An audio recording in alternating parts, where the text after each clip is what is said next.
মুখ শুরু করছি। আমি একটা গ্রামের সিনারি আঁকছি, গ্রামের সিনারিতে প্রথমে মানুষটাকে এঁকে নিয়েছি, এবার আমি পাটাকে এঁকেছি, এবার আমি মুখটাকে শুরু করছি।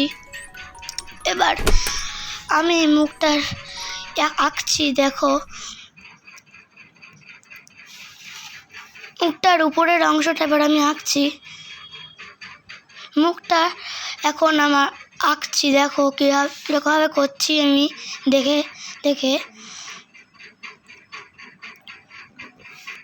দেখো আমার মুখটা আমার গরুটা আঁকা, মুখটা আঁকা কমপ্লিট হয়ে গেছে। এবার আমি মাঠটা করছি, দেখো মাঠটাকে আমি করে নিয়েছি। এইবার আমি দূরে কিছু গাছ দিচ্ছি।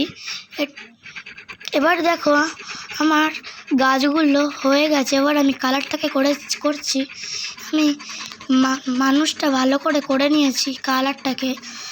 এবার দেখো আমি পুরো সিনারিটাকেই ভালো করে ড্রয়িং করে নিয়েছি। তোমাদের কেমন লাগলো অবশ্যই জানিও।